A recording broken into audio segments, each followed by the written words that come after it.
여기 마음을 다하고 정성을 다하여 우리 것을 지키는 통명동의 작은 이야기를 시작합니다. 음악을 통한 나의 삶의 이야기. 해금 연주자 허영란 대표의 마음 깊은 이야기를 시작으로 통명동의 삶의 이야기가 시작됩니다.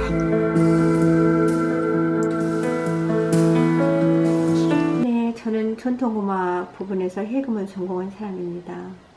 제가 해금을 전공한 이유보다는 전통음악을 한 이유가 고등학교 다닐 때 우리 전통음악 부분이 따로 있다는 걸 처음 알았어요. 그런데 그걸 몰라도 부끄럽지 않고 모르는 걸 가르쳐주지도 않는다는 데서 두 번째 놀랐습니다. 그래서 이제 저희 어머님한테 엄마 저는 국악을 전공하려고 해요. 그랬더니 무슨 대접도 못 받는 국악을 하려고 하느냐, 다른 걸 해야지 돈 들여서 왜 그걸 하느냐라고 너무너무 막 호되게 야단을 치고 하셨어요. 그런데 엄마 우리 한국 사람이 한국어를 모르는 것도 부끄러운데 그것을 전공한다는 그 자체를 또 막는 것도 또한 부끄러운 일이다. 그러면서 아무리 엄마가 말려도 저는 이거 하겠습니다 해가지고 저는 했는데, 그러면 등록금 안 주면 네가 대학 못 가지 뭐 이렇게 말씀을 하시더라고요. 그래서 가만히 생각하다 과연 엄마가 등록금을 안 줘도 내가 대학을 갈 수 있는 방법이 없을까? 그렇게 생각해서 저는 간호조무사를 했어요. 그리고 조대병원에서 밤에만 근무를 하면서 대학을 다녔어요. 그러면서 이 음악을 전공하고, 이 전공을 하면서 해금이라는 악기를 이제 제가 전공으로 선택을 했는데, 처음에는 정말 가벼운 마음이었어요. 줄도 두 줄이고 작고 휴대하기 편하고. 그래서 이 악기를 했는데 하면서 굉장히 많은 난관에 부딪히죠. 과연 나 이걸 잘한 것인가? 그리고 정말 대접 못 받을 공부를 돈 주고 이렇게 어렵게 해서 과연 나는 후회하지 않을 자신 있는가에 대한 이제 저 스스로에게 질문이 오기 시작했어요. 그리고 대학교 때 2학년 때 방황을 했죠. 난 이걸 계속 할까 하지 말까. 그런데 그러면서 제가 긴 여행을 떠났어요. 배를 무작정 타고 가판 위에 앉아서 생각하면서 저한테 얘기를 했죠. 과연 이걸 극복하지 못하면 제가 앞으로 살아야 할 날이 너무 많은데 어떤 일들이 어려움이 닥칠 때마다 그만두지 않을까? 이런 이제 생각을 하게 됐어요. 그 여행을 통해서. 그래서 그래, 이 난관을 한번 극복하고 해보자. 그리고 나서 정말 대학교 때 한 번도 뭐 캠핑이나 이런 걸 가보지 않고 계속 연습을 한 거예요. 전공에 매달리고. 그러면서 이제 저의 변하는 모습을 저희 교수님도 보시고 하면서 제가 대학 졸업할 때 너 많이 힘들고 방황할 때 있었지? 라고 말씀을 하시더라고요. 그래서 이걸 선생님이 아셨구나 라는 생각을 했어요. 그리고 바로 대학 졸업하고 도립국악단에 단원으로 들어갔어요. 그래서 우리 어머니께서 얘가 직장도 들어갔고 하니까 너무 좋아하셨어요. 그러면서 국악을 해도 직장에 들어갈 수 있구나 라는 생각을 하셨고, 굉장히 이제 엄마가 제가 참 그러기 전에 3학년 때까지 밤에 이렇게 일하면서 대학을 다니니까 여름방학 때 그만두라고 하시더라고요. 그리고 3학년 여름방학 때부터 등록금을 대주셨어요. 그래가지고 이제 졸업하고 직장 들어가고, 그리고 나서 또 대학원을 서울로 다니기 시작했어요. 그러면서 저는 이 우리 음악의 우수성을 많은 사람에게 교육을 통해서 알려야 되겠다 이런 생각을 하고 공부를 계속 이제 했죠. 근데 도립에서 다닐 때 그때 당시에 80년도 중후반에 월급이 16만 원인데 대학 등록금이 70만 원이에요. 그래서 저는 한 번도 배고픈 거에 대해서 경험하지 않았는데 그 4,500원 주고 가고 2,000원 주고 200원 주고 이 전철 타고 대학 학교에 갔다가 오면 10,000원 가지고 가면은 밥 먹을 돈이 없는 거예요. 그래서 굶고 대학원을 다녔어요. 근데 배고픈 게 이런 거구나 라는 생각을 해서요. 근데 이제 엄마한테 차마 대학원까지 보내주세요 말 못했죠. 그래서 17살인데 학교를 졸업하고 예술고등학교에 근무하고 대학에 이제 강의하면서 많은 사람들에게 우리 음악의 우수성을 계속, 우리 음악은 이러이러한 역사적인 배경이 있고 또 우리 정서 안에는 우리 음악에 대한 정서나 이런 게 다 남아있다. 근데 우리 DNA 속에 있는 걸 왜 우리는 알려 하지 않는지, 왜 이거를 그냥 무시하고 못 본 척하고 하는지, 이거에 대해서 항상 역설하고 우리는 이걸 할 수밖에 없다라고 이렇게 했죠. 근데 어느 날 제가 대학에 근무할 때 연주회를 하게 됐어요. 이제 악회를 하나 만들어서 연주회를 하게 됐는데, 그때 모 기업체, 광주에 있는 모 기업체가 현악 사중단을 만들어서 재단을 만들었어요. 음악 재단을. 그래서 그들에게 많은 지원을 하면서 이제 그 문화재단으로서의 명맥을 유지하고 그렇게 갈 때, 제가 전통음악 우리 악단을 만들어서 저희가 연주를 합니다. 좀 도와주십시오 했더니 프로그램 만들 수 있는 비용을 후원을 해주시더라고요. 그런데 저는 그때 서양 음악은 연주자도 저렇게 월급 주고 하면서 자기 재단을 알리고 이렇게 하는데, 전통 음악은 프로그램 비용 그거 주면서도 엄청 생색을 내고 이러구나. 나는 다음에 절대 기업에 손 벌리지 않고 우리 음악을 발전시켜야지 라는 생각을 하면서 제가 거기에서 나왔어요. 그래가지고 연주를 마치고 내가 기업인이 돼야 되겠다. 그리고 다시는 우리 전통음악을 발전시키기 위해서 위안이 도와주십시오 말은 다른 사람한테 안 해야 되겠다. 그러면서 제가 이제 세컨 잡으로 사업을 하나 하게 돼요.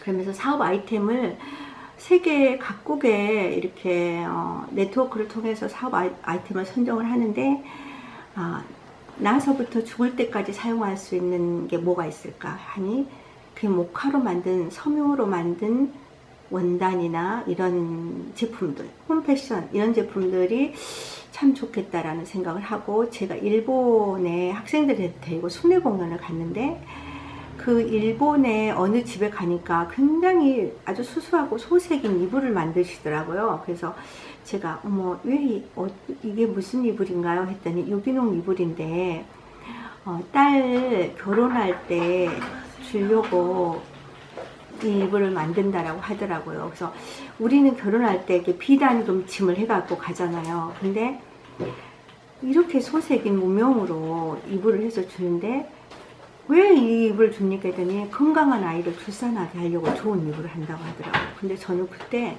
너무 놀랐어요. 이들의 그 국가적인 경쟁력이 건강한 어린이에 있구나. 이 건강한 어린이가 크면은 건강한 청년이 되고 또 나라의 일꾼으로 이렇게 자라구나. 너무 깜짝 놀라서 저는 한국에 바로 와서 이 유기농 섬유 사업을 하게 된 거예요. 그래서 엄마가 가지고 있는 소유하고 있는 땅도 팔아서 투자하고, 제가 그동안 모아놨던 돈도 팔아서 투자하고 해서 유기농 섬유 사업을 이제 하게 됩니다.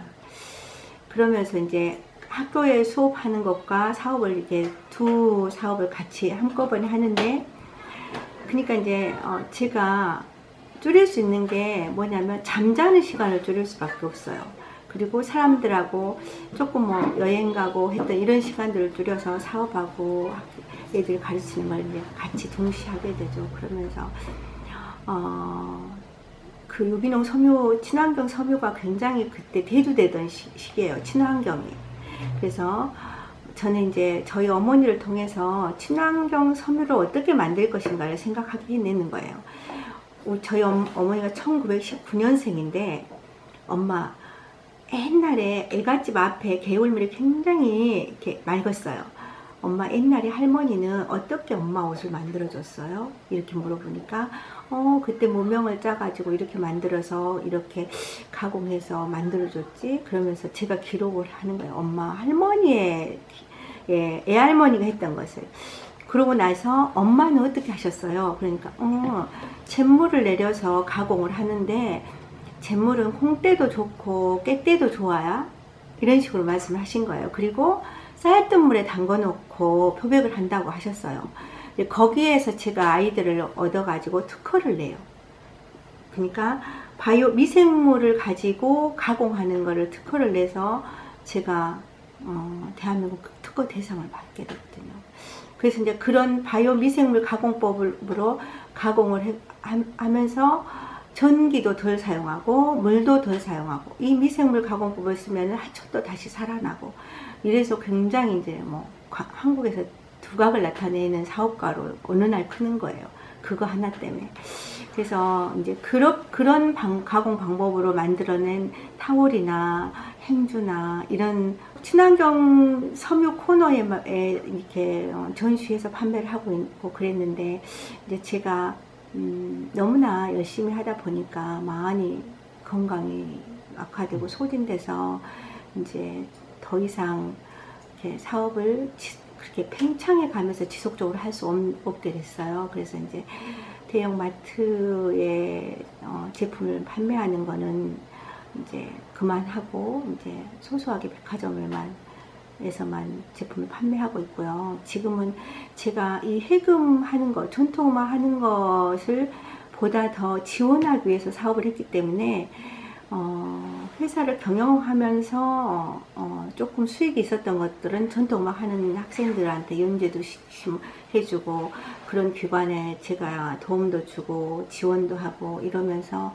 했었는데 이제 지금은 제가 하려고 했던 그런 전통음악 부분을 좀 더 심도 있게 열심히 하고 또 뭐 제자들도 양성하고 또 광주라는 특별한 고장의 음악 부분에서 민속악 부분보다는 풍류음악을 좀 더 발굴해서 보급하려는 노력으로 풍류악회도 만들어서 하고 있고 그렇게 하고 있습니다. 지금은 국악 이렇게 말하면 안 되고요.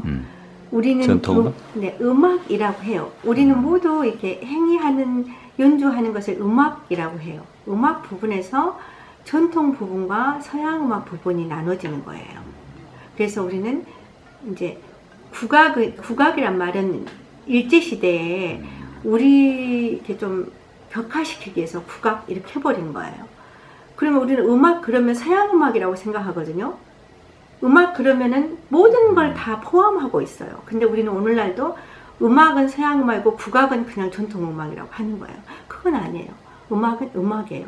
그 장르에서 서양의 음계를 따르는 서양 음악이 있고 우리 전통의 음계를 따르는 전통 음악이 있고 그 안에서 목소리로 표현하는 성악 부분과 악기로 표현하는 기합 부분이 있다고 이렇게 아셔야 돼요.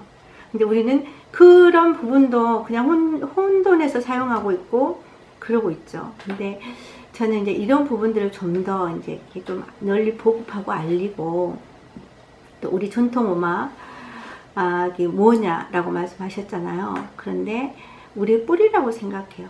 우리의 뿌리. 그러니까 모든 신앙은 찬양에서 시작되거든요. 찬양. 노래 부르는 거, 기원하는 거. 이 찬양에서 시작하는데 우리도 노래에서 우리의 정서가 다 나타나잖아요. 우리의 뭐 악기로 연주하는 거, 노래 부르는 거. 그래서 그 뿌리라고 생각해요. 우리의 뿌리. 네. 음악은 네, 우리의 뿌리다. 네. 음악을 통해서 네. 지금까지 어떤 일을 하셨어요? 그렇다면 이제 강의를 통해서 이제 우리 음악은 이러이러하고 이런 우수한 음악들이 있고 그렇다라고 이제 저는 수업을 많이 했으니까 교육을 많이 했죠. 그 다음에 연주 활동을 또 많이 했죠.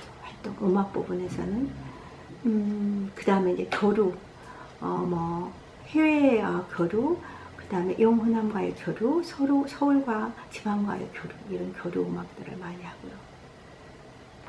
해금. 지금 해금 연주자. 네. 해금 연주자로 불리어지기를 원합니까?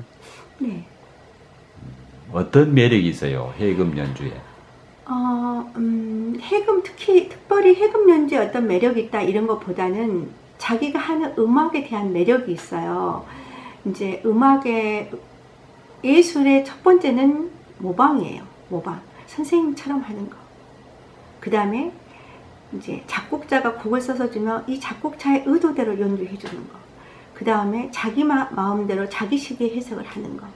그 다음에는 내 마음을 표출하는 거. 그 다음은 상대방의 마음을 내가 끌어내는 거라고 생각해요. 그래서 이제 해금의 매력이라기보다는 이 음악의 매력이 상대방의 마음을 내가 읽어서 연주해주는 이런 매력이 있어요. 그래서 이제 그런 거죠. 내 마음은 연주할 수 있으니 상대방의 마음을 읽어서 연주할 수 있게끔 계속 자기 수련을 하는 거죠. 내가 저 사람의 마음 안에 투영이 되고 그 내면의 것을 꺼내서 어떻게 표현해 줄까?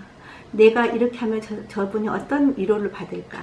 아니면 어떤 희망을 얻을까? 이런 생각을 항상 하게 되죠. 그런 연주자가 되길 원하죠. 그런데 그렇게 수행하는 것처럼 할 뿐이에요. 내가 선생님의 마음을 다 끌어내서 연주할 수 있도록 수행하는 거죠. 최고의 경지가 아마 그런 거지 않을까 싶어요. 왜냐하면 만파식적이라는 우리나라 그 신라 시대에 이렇게 대금이 만파식적인데 대금을 불면 뭐 바람이 불다가도 멈추고 애구가 물러오다가도 다시 나가고 했다는 그런 전설이 있어요. 삼국유사에 보면은. 그런데 이제 그 첸카이거 감독의 그 이현의 농이라는 영화가 있어요. 그 영화에서도 그러거든요. 막 동네 사람들이 엉켜서 싸우다가 그 얼그라는 악기를 연주를 하면은 다 그냥 스스로 물러가 버려요. 뭐 그런 영화가 있는데 예를 들면 그런 연주자가 되길 원하죠.